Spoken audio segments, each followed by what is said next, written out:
Hello. Let's get it going on here. I think we're going. Someone's knocking on my door. We need there we go. Like an audio test. There it's going. Is the audio okay? Can we? Can everyone hear us? Hello. Give a wave. It's frozen on there, so it's fine. We can't see ourselves now. It's alright. Okay, so we'll just wait a sec for some more people to join. How many are there? 200 people already? No, I'm joking. There's not 200 people. Hello everyone. Welcome to the Book of Beasties live stream. The biggest event of the year. It's really exciting. 3 people now, that's good. Let's give it a couple. What time is it? Give 2 minutes. I've been banned from dancing. I'm not allowed to dance on this live stream. So if you see me dancing, it's because I'm going to be in trouble. We'll save it for the filler section. Yeah. When we run out of things to say. With a special edition live stream. So imagine my little dance. If you wonder what that noise is, it's my son Arthur. He's there. He's just giving me a bit of moral support and cheering us on.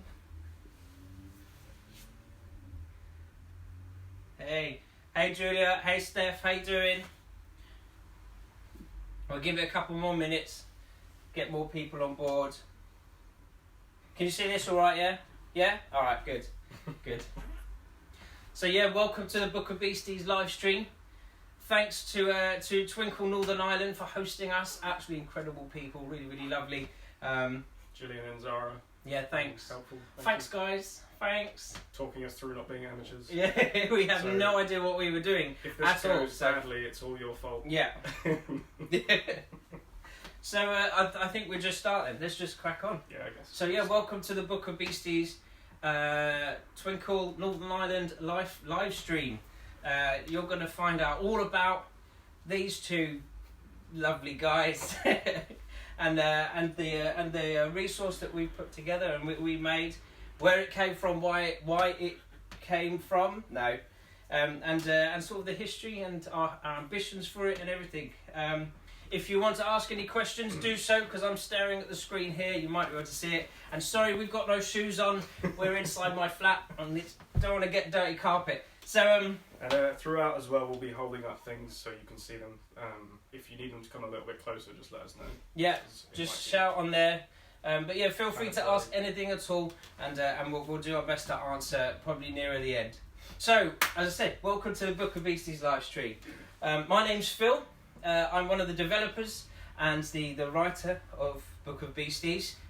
And I'm Tom. I'm the illustrator. So every drawn image I'm responsible for. And then Nadia, who's in the background over there, she's the designer. She put it all together. And as I said, little noisy person here is Arthur. He's a baby, so it's fine. He's an intern. Yeah, he's our beastie intern. So what is Book of Beasties? What is Book of Beasties? Well, Book of Beasties is a whole school approach, psychologist endorsed mental wellness intervention / resource for Key Stage 2 and early Key Stage 3 children. It is delivered in the form of a card game and a series of lessons and assessments and whatnot that we'll show you and talk you through later on. The aim of the whole resource, what we aspire to do is raise emotional literacy, teach empathy and resilience, and normalise and destigmatise the open and positive conversation about mental health and wellness and emotions. Basically, getting young people feeling confident talking about how they're feeling, because it's a tough thing to do. Even as an adult, it's a tough thing to do. So we kind of get the kids doing it earlier on. As I said, it's delivered via the platform of a card game. And Tom will hold it. I'll do my best to hold these up throughout. Just hold them close. As I say, if they are too far away, which they probably will be, I'm kind of come close. I don't know if that's going to adjust the focus at all. But yeah, you can see that they're cards. Now do a dance. No.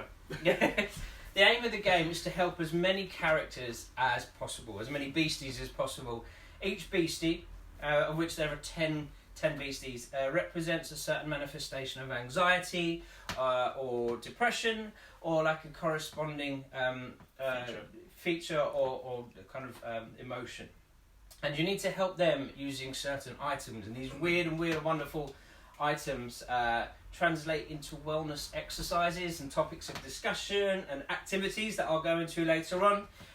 We explore kind of deep breathing, we explore stretching and exercise, creative exercises, yoga. Who this lovely lady here, Robin, she helps us with yoga. She's an absolute expert. And what else? Healthy eating. Yeah, healthy eating, positive music, outlook, creative exercises.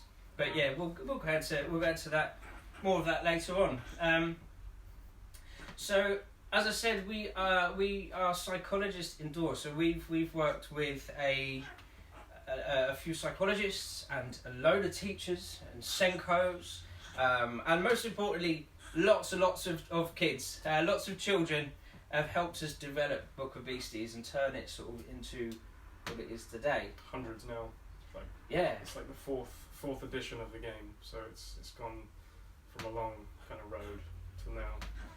It's been about 2.5 years, I think, from development, and sort of going, I guess, school to school from April. So it's early days, very early days. Yeah. But it's going well. So as Tom said, yeah, we it was about 2.5 years ago that we started developing this. The reasons behind it, I think we'll go into that in a bit, but in short, it was kind of a way for us to be able to discuss our own emotions. So titling a number of different emotions. So sometimes you're not just sad; you're kind of sad and a bit angry and a bit tired and a bit happy at the same time. And kind of, how do you describe that when someone goes, "How are you feeling?" and you kind of go, I don't know. And what we've done is we've crammed all of those emotions and those features, as we said, into like a character and given it a name. So, as an example, one of our characters, do you have Papulo there? She is there. So, Papulo is like a big fluffy cloud. She's really bright, she's really creative, and she's really smart. But every now and then she gets a foggy brain and can't focus on anything at all, much like me most of the time. But she can't focus on anything at all. It's this, if you can see up there, it's her. Usually around stressful periods, you imagine like exam times or transitional periods or things like that. And she needs help clearing her mind. And there's lots of ways to do that. Everyone has their own little way. But what we use in the game is an item called the bellows, and the bellows is like something you'd use to kind of blow on a fire. Like, it's a really old-fashioned thing. A lot of the kids and the children that we work with have no idea what that is. But yeah, it's one of those things you use to feed a fire, and that translates into deep breathing, as I said. So really kind of deep breathing, focusing on the exhale. Hold on, I'm just going to get him. Hello. Yes, I know. Can I give him to you? There we go. Sorry. Focusing on the exhale, and sort of that really long extended exhale. So as I said, it's kind of like a collection of emotions and giving it a title and making it far more easier for the kids to kind of explain how they're feeling. It just takes the pressure off of being able to describe sort of how you feel, and not feeling scrutinised, I guess. So you can do it one-on-one, or up to five players, so it kind of creates a social group dynamic that's on the table, rather than, as I say, having the kind of spotlight, kind of like these, on yourself when talking about mental health. So a session usually lasts about 45 minutes, so like an hour long.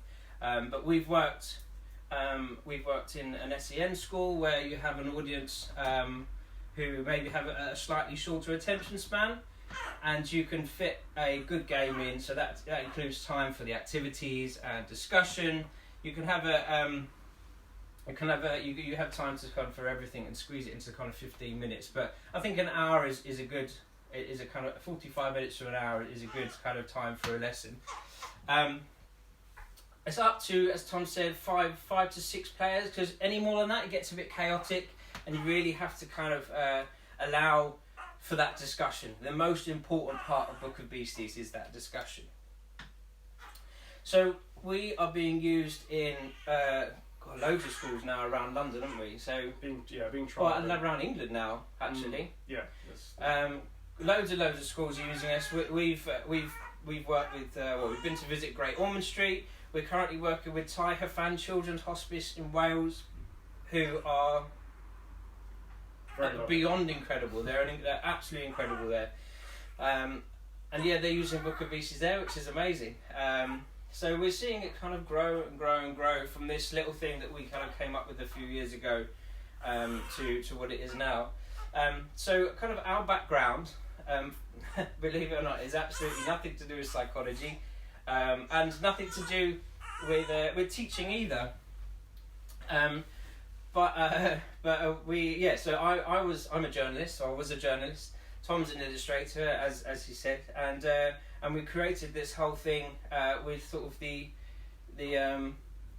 ambition to. It's like the saying is, be who you needed when you were younger, and that's what we wanted to do with this. But as I mentioned earlier on, we drafted in psychologists and teachers and Senkos, inclusion managers. We work closely with teachers on a number of things. Firstly, kind of how this is delivered, because really it is for the teachers, for them to find, or for them to make it easier to broach such a serious subject with children, because mental health and wellness is, well, I guess in a way it's taboo. Would you say it's still taboo? Yeah, it's like the difference between implementing a sort of plan into a school versus actually giving them a practical way to deliver it. So it's all well and good having sort of the initiative to do something in a school already environment, but it's kind of hard sometimes to know exactly where to start, step by step, and this does it in a way that we knew how, so through cartoons and silly things, it just creates a memorable kind of link for the kids or for the teachers even. I think using it. Yeah, I think as you mentioned, silly things. I think it's really important to highlight that fact that we focus a lot on positivity. We talk about positive energy and stuff like that, and it sounds a bit kind of fantasy. It is all fantasy, but it sounds a bit, I don't know how to say that, but yeah, it's not psychological and not kind of medicinal in a way. But that's because it's not. It's not a diagnostic tool. We're not looking for anything wrong in anyone whatsoever. It's an awareness tool. There are, there's other awareness tools out there, but when it comes to making something that works well with kids, you have to kind of think like a kid, and we're both extraordinarily immature, so that helps. But it's bringing it kind of down to their level.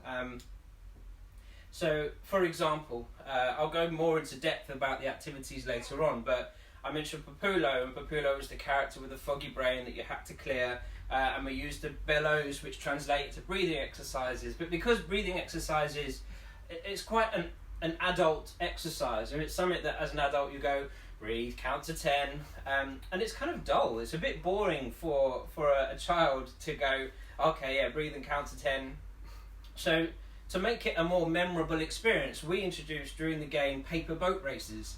So you're using the deep breaths and that long exhale that I spoke about to blow the paper boats across the table or wherever you want to blow it across the water or wherever you're playing. And that builds like a positive connection between how the character is feeling and that really fun activity. So if a child, I say children kind of, from our experience and the kids we've spoken to, really regularly feel like they have a foggy brain and can't focus on things very well. So one day they'll go, I can't concentrate, kind of like Papulo, or like paper boat races. Okay, I'll try the deep breathing. I'll try the deep breathing exercises, and it kind of it builds that child-friendly, positive connection to really integral and important coping mechanisms that they can practice throughout life. And then the more they do it, it becomes natural. And it's the kind of thing I think a lot of the time. I think Tom did as well, not to talk for him.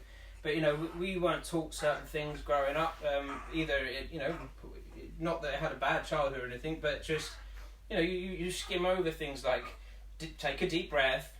So when you're older and you find yourself in a traumatic or situation, or you're facing adversity, which is a given, you're gonna face kind of bad times, but you're not naturally prepared to deal with it. So if we can sort of introduce those ways to you're right, Arthur. Yeah. I'd say on that note as well, actually, it's kind of a useful thing linking a card game in with the idea that you are going to face things sort of throughout life, or you're not always going to feel happy 100%, and it kind of translates to in a game you're given a set of tools. Sometimes you might not be able to deal with something, but you can sort of find ways in which maybe you could get somebody else to help you, and the game kind of illustrates that. So there's a lot of sharing mechanics, like Phil said. It's sort of about empathy.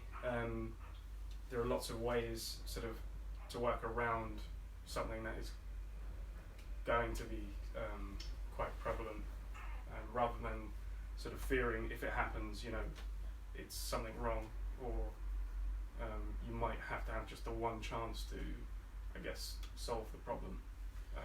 I think, just say, Tom says, you think something's wrong, and it's not necessarily the case. Mental health is like the thing at the moment, and everyone says, I think it's the Prince William that says, everyone has mental health, and it's very true.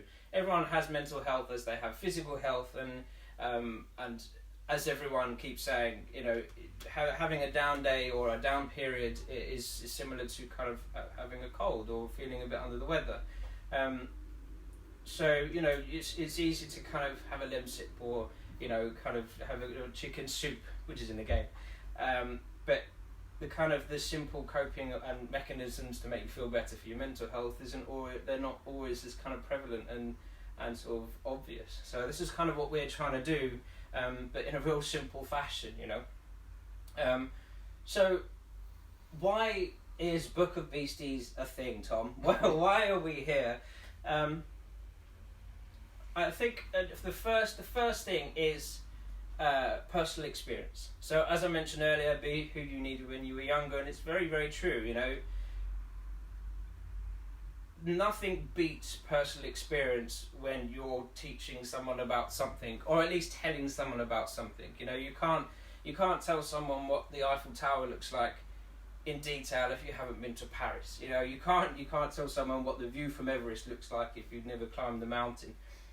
So it's a similar kind of thing, and I struggled with my mental health growing up, and anxiety and depression, and it leads to kind of silly decisions and whatnot. And I want to do, from my point of view, I'll let Tom speak, but from my point of view, I wanted to create something to help younger people avoid certain things that I did. Not to preach and to tell them how they should live their life or anything like that, but a way to kind of, without being patronising and too textbook and too medicinal and diagnostic, as I said, which we're not, from a more personal perspective. What about? Yeah, I mean, it's the same for me, really. It's just kind of trying to, I guess, hammer home things that are sort of quite basic, but really they aren't, it's not given that they're taught to people. There are some things that, like you were saying about breathing exercises, that seems like a simple thing, but if it's not really told to you, then you might not know to do it sort of during those times, and it kind of translates through to everything. So we've kind of come from a sort of approachable side, because that's where we came from. We weren't the psychological background or clinical or anything like that, but we've obviously partnered with those people to kind of bring us up to standard. And just that's, I guess, the reason, certainly for me. And then I guess the more kind of official reasonings as well for this kind of thing is not only Ofsted's new mental health framework, which is there's a really interesting article on Mental Health Foundation's website about the new framework, but it's kind of we help schools comply with that new framework. It's an answer to the CAMS referral wait times. Now, CAMS is incredible. What they do is absolutely amazing. But the fact is referrals have gone through the roof in recent times. And a wait time for to see someone can be anything between 14 and 200 days. And for a young person kind of in crisis, or a young person that's not feeling great, that even 14 days can seem like forever. And the schools are doing incredible, as they are kind of helping children. But we wanted to help kind of fill that gap and to help the schools help those kids during those periods, because they're very, very what's the word I'm looking for? Vulnerable. Sorry, they're really vulnerable during that period. So to have something to fall back on is essential. And the Mental Health Foundation said that 70% of children and young people never actually receive help, and that 75% of children and young people waited so long that a condition worsened. And these are the kind of things that we want to avoid and be part of avoiding. And to add something like Book of Beasties onto it, like an armoury or a bank of resources, the more the better, really, for this kind of thing. So we mentioned about the activities. So the activities that we put together cover a range of different subjects. So we have the breathing exercises, as I mentioned. Positive thinking is such a big part of Book of Beasties. Is getting those positive vibes flowing. Is thinking, having a positive outlook on life. We have an exercise. We use one of those chatter boxes that we used to use in school, and you spell out a negative word, and then I think it's your lucky number, and then you flip it open and you spin that negative word into a positive activity or a funny thing to do. Like, I think it's jump around like a frog or act like a chicken or something silly like that. Exercise or good posture, like head up and shoulders back, exudes this positive energy, exudes this confidence, and helps you feel more like that. And how we make that more fun is we balance paper hats on our heads, and we try and keep them throughout the game on our heads, so you keeping a straight back and you're keeping that positive energy going. What else we do? Creative exercises in there as well. So like an example being Gagatech, who's not there. He's just here. You could just about see him. No, he's like a tree kind of character, and when he feels down in the dumps, he roots deep. So he doesn't want to move where he is, and the only way you can get him out of that is by bringing his favourite thing to him, and that's actually, it's a card in the game. It's called the Gaga Bear. So it's like a wooden kind of trinket teddy bear type thing, and in the lesson for him, the topic of discussion is sort of what is a comfort. Do you have one? And they can be anything. So they could be people, they could be memories, sounds, and what we do in the game is we get the kids to draw these out and send them to us, and then we turn them into cards, and they're actually used in the game, sort of like how you would have like lives or life points in a game, but we don't call them that for obvious reasons. We call them comforts. And we try and turn as many of those into actual cards as possible. So you can, throughout the game, the whole message of empathy, you can share these with other players, or you can use these to help the characters. So it's like it's sacrificing something of yours to help the characters. It builds that empathy. Yeah. What else do we do? Concern control is a big thing. So, kids worry. They worry a lot about a lot of things, and sometimes, things that you simply can't control. Like, time is ticking. There's a massive clock right next to the camera you can't see. You're aware of time ticking away, and it's sort of something that you can't stop. So instead of worrying about it, just, you kind of forget about it. It's easier said than done. So one of the activities that we do is writing our worries on a bit of paper, turning that into a paper plane, and simply throwing it away. And it's so simple, but it is really effective and it's really fun. And all these kind of activities that we introduce can be woven throughout the game as characters appear. We to make teachers' lives easier, we put together a series of lessons, so you can just focus on a certain character throughout a game, and there's topics of discussion and the activities and stuff like that in this this really comprehensive guide. Now the other thing is the assessments that we put together. So it's one thing kind of just playing the game with the kids and practicing the activities and the yoga and stuff like that, but actually kind of tracking their progression in a way is important, especially in kind of the school environment, and especially when you've got people like Ofsted coming in and hounding you for resources and evidence and whatnot. And one of the main ones that we use are the mood charts. And the mood charts, we get them to fill them out before and after every session. And they may not be completely honest at the beginning, but as time goes on, you notice that they start being a bit more honest about how they're feeling. And then you can track their moods on a graph, a nice fun graph, everyone loves a graph. You could track their moods throughout the week. And if you notice a spike in mood, either positively or negatively, you can have a look at what week that was on, what was discussed, the character, the activity, and see if there's kind of a correspondence between the two, or a connection between the two. And it's been praised by quite a few people as being a really simple but really, really effective way of determining how a child is feeling in any given day, and maybe to sort of see if something has affected them throughout the day or throughout the weeks or whatever. We also time-sensitive notes, so we don't expect teachers to write essays, just little comments, but it's just a good way to keep track. And then we end up on simple tick box assessments, which are they're really quick to do, but they provide the schools with kind of really good insight into how effective the tool is, and sort of stats and stuff like that you can show off. Yeah, I guess that's kind of Book of Beasties as a whole. We run workshops, so we're CPD accredited, and we run workshops with schools. And I know you guys will be mostly in Northern Ireland and Scotland and Wales, but we do, dependent on location, we do go to schools and visit them and stuff like that. So if you have any questions about this kind of thing, then feel free to ask us. We're always all ears. You can contact us via the website and ask us any questions, or just chat or whatever. Now we pride Book of Bees. One of the main benefits of working with teachers during the development stage, one particular teacher being Michelle Connolly, who's an absolute godsend to us. She's been absolutely fantastic. Is having the sort of insight into what the schools need and what they look for and what they really require. And one of the most prominent things is the lack of budget.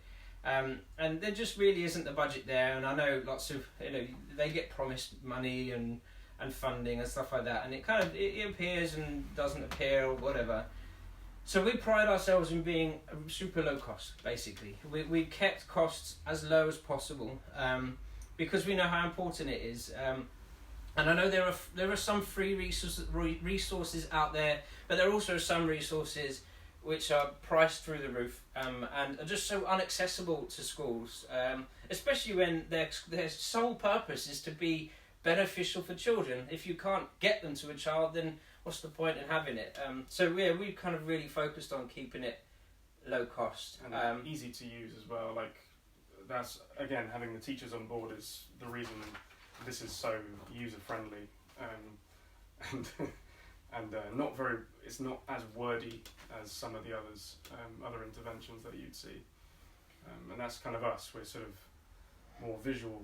We've stripped everything down, even the cards themselves. We've tried to streamline the whole thing, so it's fun for the kids and for the teachers as well, because you've got to want to do this as well.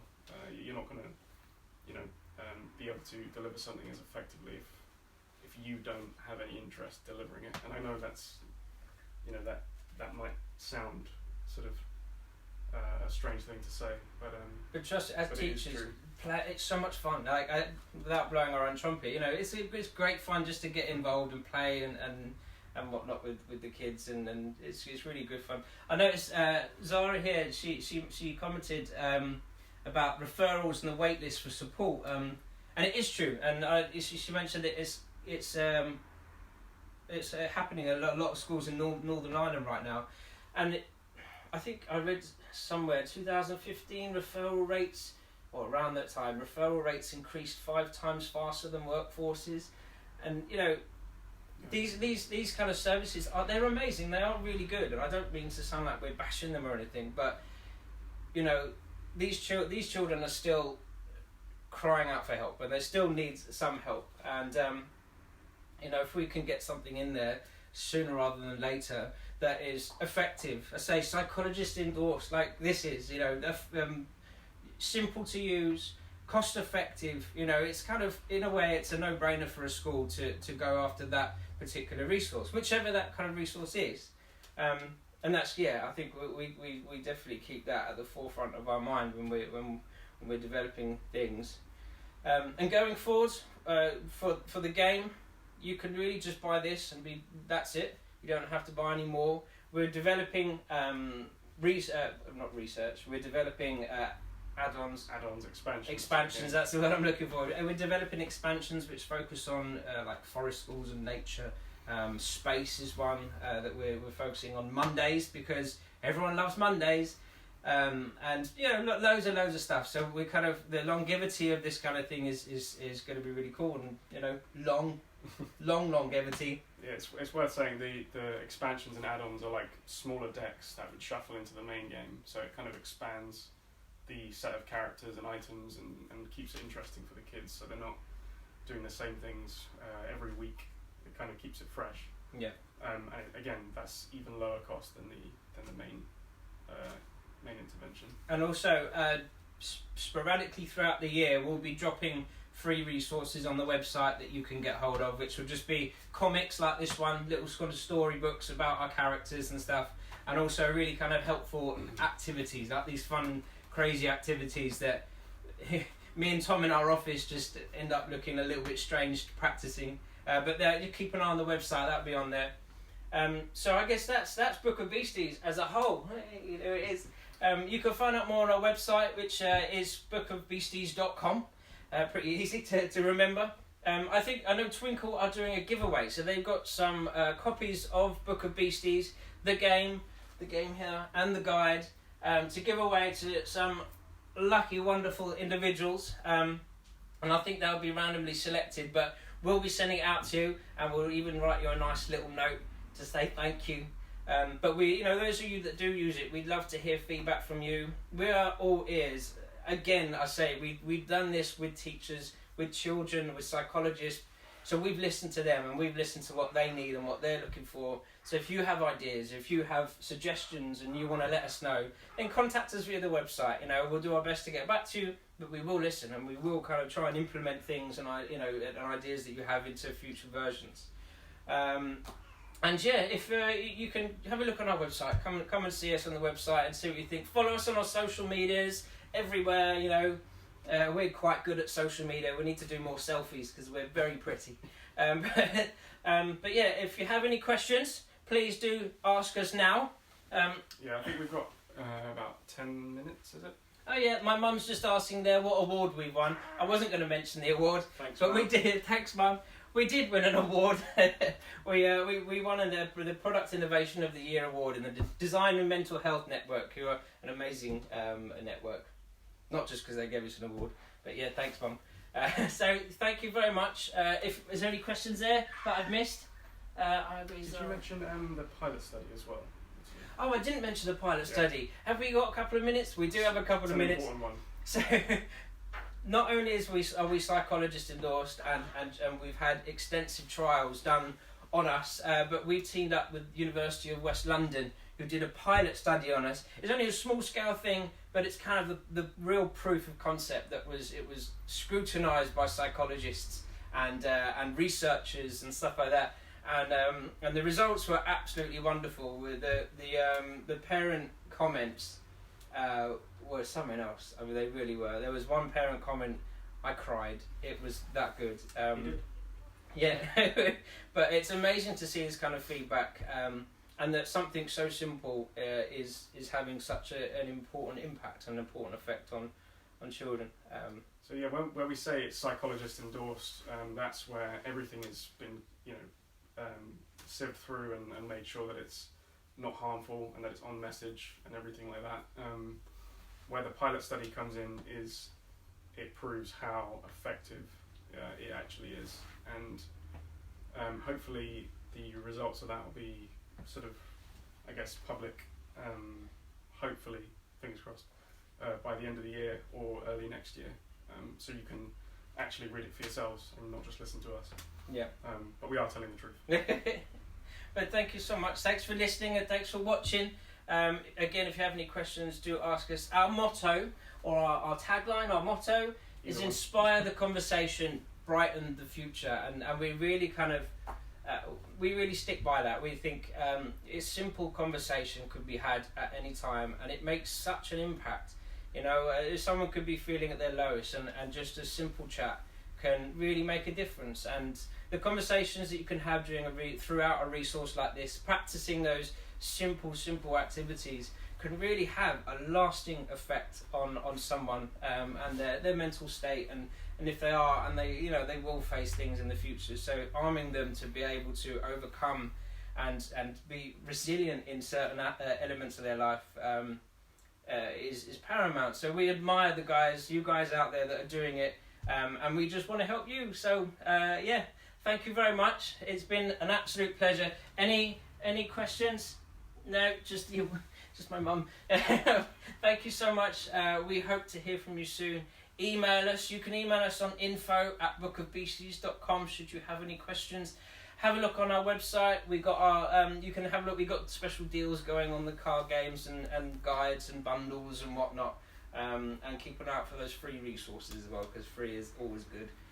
But thank you very much. So from me and Tom and Arthur over there, goodbye. Bye.